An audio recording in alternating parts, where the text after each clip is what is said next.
Assalamualaikum warahmatullahi wabarakatuh. Selamat pagi Bapak Ibu, rekan-rekan sekalian. Apa kabar? Semoga dalam keadaan sehat dimanapun Anda berada.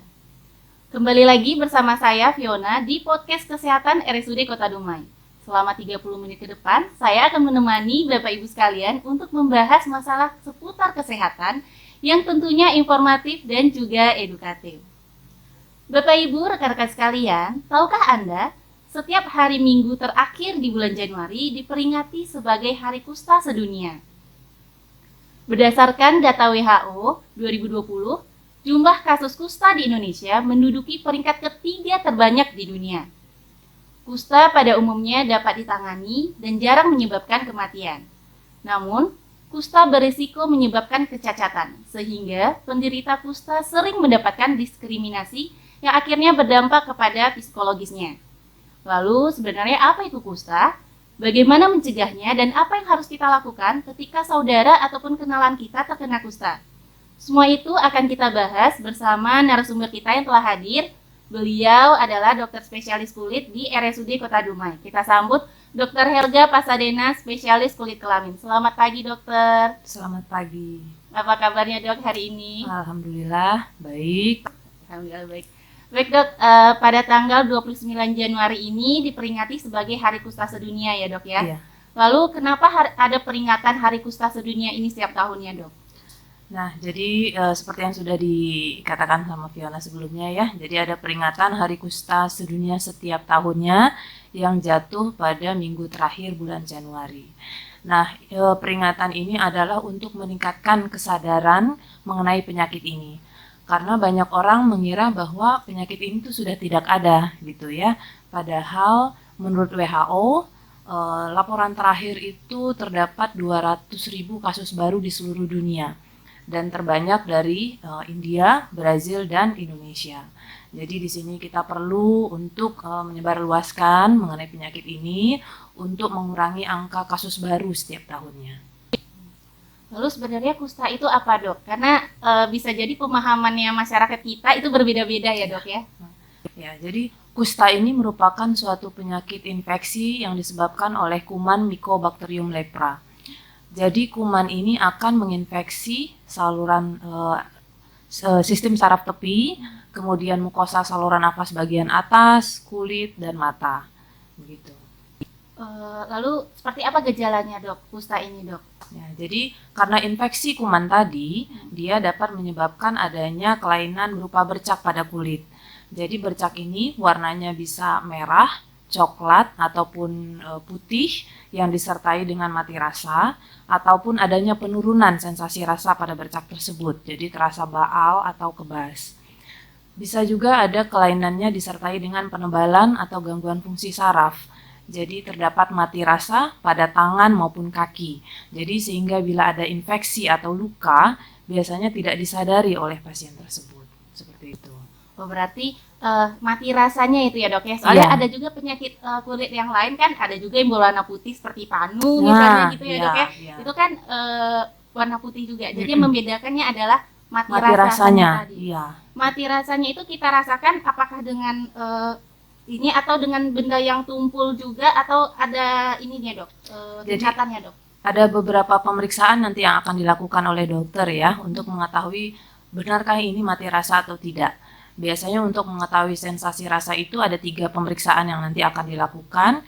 Jadi yang pertama itu adalah sensasi raba. Biasanya dokter akan melakukan pemeriksaan dengan menggunakan kapas. Kemudian sensasi taktil atau nyeri, jadi menggunakan benda yang tajam, misalnya jarum pentul, jadi membedakan ujung yang tajam dan yang tumpul. Yang ketiga sensasi suhu, jadi membedakan antara suhu air yang hangat dan yang normal, seperti itu. Jadi nanti baru bisa dokter menyimpulkan, oh ini terjadi sensasi yang mati rasa atau tidak. Oh begitu ya dok ya. Tadi dokter juga menjelaskan ya kalau kusta ini disebabkan oleh bakteri ya dok Iya, ya? betul, Nah, bakteri lalu, atau kuman. Bagaimana penularannya dok? Apakah kalau misalnya kita sentuhan aja dengan penderita kusta langsung takutnya kusta nih gitu dok? Jadi penularan kusta itu memerlukan penularannya itu melalui kontak kulit atau droplet yang erat dan lama. Jadi dia membutuhkan waktu yang lama. Masa inkubasinya, masa dia masuk hingga berkembang biak dan menimbulkan gejala itu cukup lama, berkisar 1 hingga 20 tahun, rata-rata 5 tahun. Tidak menular melalui bersalaman misalnya, duduk bersampingan, berdampingan, menggunakan barang-barang yang sama, atau dari ibu ke bayi itu tidak menular. Karena kebanyakan penderita kusta masyarakat itu takut kan dok, nanti salaman langsung oh nanti kusta nih gitu ya dok ya. Nah itu yang salah ya. Jadi kalau hanya bersalaman, kita hanya duduk berdampingan, misalnya dia berobat ya ke rumah sakit duduk berdampingan dengan penderita tersebut, itu tidak menular ya. Jadi kita tidak perlu takut gitu. Yang paling berisiko itu justru orang-orang yang terdekat. Karena kan tadi harus membutuhkan kontak yang erat dan lama. Jadi biasanya membutuhkan yang paling berisiko adalah orang-orang yang terdekat yang tinggal serumah ya, seperti itu. Lalu berapa lama dok? Maksudnya kita kontak dengan pasien itu apakah misalnya sebulan kita selalu kontak terus gitu kan dok? Apakah itu langsung menjadi bisa menyebabkan kita kusta atau bagaimana dok? Tidak, itu tadi masa inkubasinya lama. Tiap orang bervariasi. Jadi masa inkubasinya itu bisa 1 hingga 20 tahun, rata-rata 5 tahun ya. Dan perlu diketahui juga kalau pada orang dewasa terdapat kekebalan, 95 orang dewasa itu memiliki kekebalan alami terhadap penyakit ini ya. Nah, jadi tidak gampang menular sebenarnya. Seperti itu. Lalu ada nggak dok faktor lainnya? Misalnya kita bertemu dengan pasien kusta atau kontak erat nih dengan pasien kusta gitu ya, seperti dokter bilang tadi kan butuh waktu yang lama. Selain tadi daya tahan tubuh ya dok ya, ada nggak dok yang mempengaruhi kita? Mungkin ada faktor-faktor yang bikin lebih cepat terserang kusta gitu dok maksudnya? Memang ada faktor genetik tertentu yang meningkatkan kerentanan kita. Jadi tubuh kita lebih rentan, jadi kita mudah mengalami infeksi. Nah, tapi bila kita memiliki kekebalan yang cukup baik, tubuh kita bisa mengeliminasi si bakteri tersebut. Jadi penting untuk menjaga gaya hidup yang bersih dan sehat ya. Meningkatkan kekebalan tubuh misalnya melalui olahraga yang teratur, makan makanan yang bergizi, lebih ke arah situ. Lalu kalau nih dok, misalnya seperti yang dokter sampaikan tadi kan ada lesi putih gitu, tidak berasa gitu. Kapan harusnya kita ke dokter dok? Apakah begitu ada ketemu putih gitu, ini langsung ke dokter lah gitu, atau harus ada kontak dulu dengan pasien kusta sebelumnya dok? Jadi kalau misalnya ada riwayat kontak dengan pasien kusta, jadi bila ada 1 orang yang didiagnosis kusta, biasanya nanti akan ada petugas kesehatan yang melakukan pemeriksaan kontak serumah ya. Jadi nanti ada petugas kesehatan yang akan turun melakukan pemeriksaan pada orang-orang yang terdekat. Jadi bila ada nanti yang dicurigai akan dirujuk ke pusat kesehatan yang terdekat gitu. Nah, bila kita tidak ada riwayat kontak, ada lesi kulit, kalau memang terasa ada mati rasa ya segera diperiksa ke dokter. Tapi kalau misalnya tidak, boleh diobservasi terlebih dahulu. Kita tetap memeriksakan diri ke dokter. Nanti dokter yang akan melakukan pemeriksaan lebih lanjut gitu ya. Jadi pemeriksaan fisik, kemudian pemeriksaan laboratorium ya bila perlu untuk betul-betul bisa menegakkan diagnosis penyakit ini.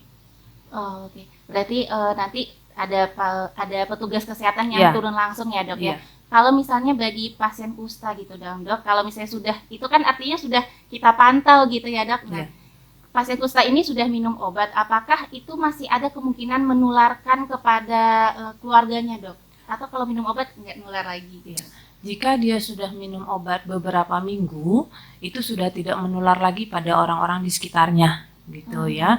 Jadi dia dapat beraktivitas seperti biasa di dalam keluarganya, bisa melanjutkan sekolahnya, bisa beraktivitas atau bekerja seperti biasa ya. Jadi yang penting minum obat. Jadi yang penting adalah penegakan diagnosis awal secepat mungkin agar penderita bisa minum obat. Jadi dengan minum obat dia bisa mencegah terjadinya kecacatan ya atau fase lanjut kerusakan saraf dan juga bisa memutus mata penularan pada orang-orang di sekitarnya. Artinya kita nggak perlu takut ya dok ya dengan penderita kusta. Jadi tidak ada lagi nih diskriminasi terhadap pasien kusta ya dok ya. Iya betul. Lalu dok, apakah kusta ini dapat disembuhkan atau permanen gitu dok sifatnya? Ya, jadi kusta ini bisa disembuhkan. Saat ini sudah ada obat antibiotik untuk penyakit kusta ya. Jadi pengobatan antibiotik ini berupa obat paket. Jadi sama seluruh dunia disalurkan oleh WHO. Kalau di Indonesia disalurkan oleh Departemen Kesehatan ke masing-masing dinas kesehatannya ya. Nah, pengobatannya ini akan menyebabkan hancurnya bakteri kuman kusta yang berada di saraf tadi. Pengobatannya ini memakan waktu yang cukup lama, bervariasi dari 6 hingga 12 bulan atau bahkan lebih.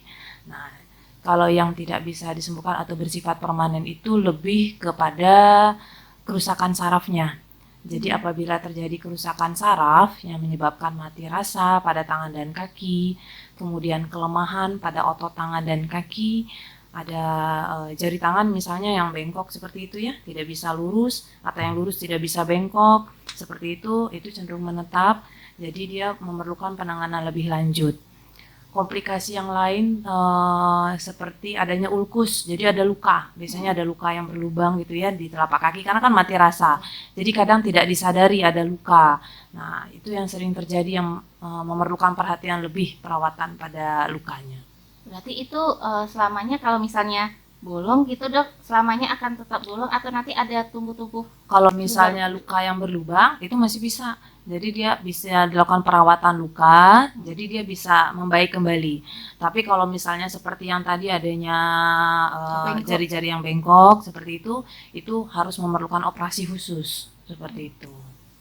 Kalau kayak seperti kecacatan bisa kayak dipotong amputasi gitu ada juga nggak dok di pasien kusta ini dok? Kalau misalnya kena Kalau misalnya luka yang seperti tadi yang kita bicarakan, misalnya ada luka di telapak kaki nih yang tidak sembuh-sembuh, akhirnya dalam menyebabkan borok, infeksi, itu bisa biasanya diputuskan oleh dokter bedah ya, apakah perlu dilanjutkan dengan amputasi atau tidak. Atau bisa terjadi juga namanya reabsorpsi kalau kita lihat kalau ada infeksi ya di ujung-ujung jari tangan, jadi kan mati rasa, jadi oleh adanya saraf yang kena menyebabkan ada mati rasa, kemudian ada infeksi.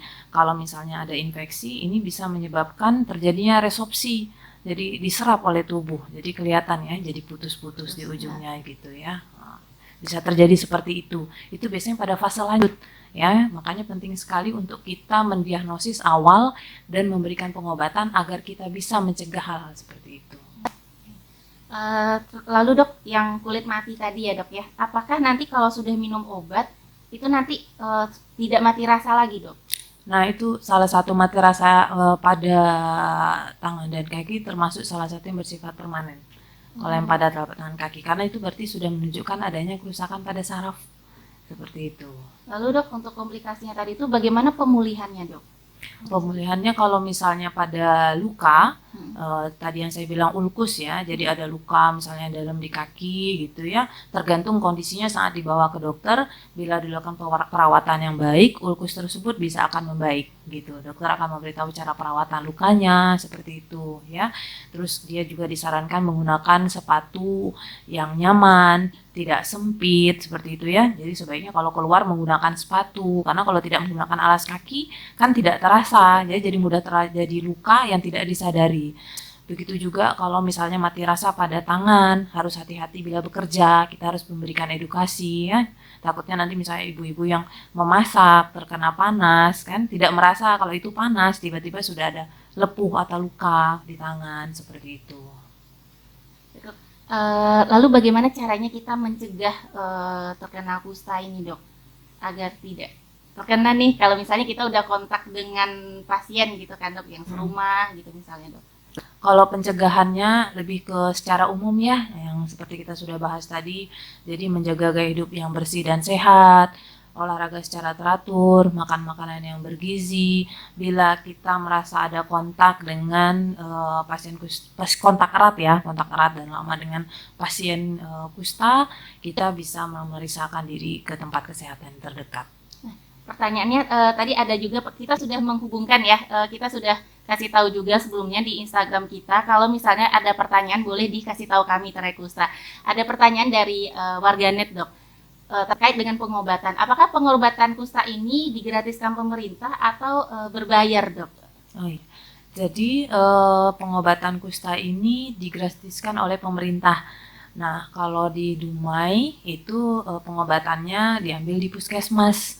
Gitu ya, jadi di puskesmas disediakan, justru tidak dijual bebas karena dia berupa paketnya itu memang dari WHO seperti itu ya, disalurkan ke Departemen Kesehatan, kemudian melalui Dinas Kesehatan disalurkan ke puskesmas. Nah, seperti juga bila dia datang pasiennya ke rumah sakit, setelah kita diagnosis kusta, kita akan kirim ke puskesmas yang dia berdomisili di mana. Seperti itu, biar supaya pasiennya gampang mudah mendapatkan pengobatan dan petugas puskesmas pun mudah untuk melakukan visitasi, jadi visit untuk pemeriksaan kontak serumahnya. Biasanya berapa lama dok pengobatan itu dok? Minum obat pasien kusta ini dok? Nah, pengobatannya memakan waktu yang cukup lama ya, tergantung nanti ada tipe kustanya ya. Nanti setelah dokter memeriksa, dokter akan menentukan tipe kustanya. Bisa 6 bulan atau bisa 12 bulan ya. Nah, itu paket pengobatannya. Ini kalau misalnya dok 6 bulan terus tiba-tiba pasiennya putus minum obat gitu kan dok, entah lupa atau misalnya kemudian malas, karena kan 6 bulan atau 12 bulan itu cukup lama juga ya dok ya untuk terus rutin minum obat. Apakah nanti diulang dari awal lagi atau bagaimana itu dok? Tergantung berapa lama dia putus ya. Jadi tidak langsung misalnya minum obat harusnya dia dapat paket yang 6 bulan. Dia lupa 1 minggu langsung ulang lagi dari awal, itu tidak.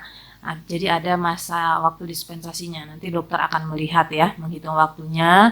Jadi bisa langsung dilanjutkan lagi gitu ya, tergantung masanya tadi.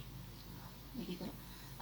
Lalu dok, kalau misalnya nih pertanyaan yang juga sering yang kemarin juga banyak ditanyakan di Instagram kita. Kalau misalnya kita ketemu dengan pasien kusta atau mungkin kita punya kenalan atau keluarga yang menderita kusta, apa yang harus kita lakukan dok? Ya.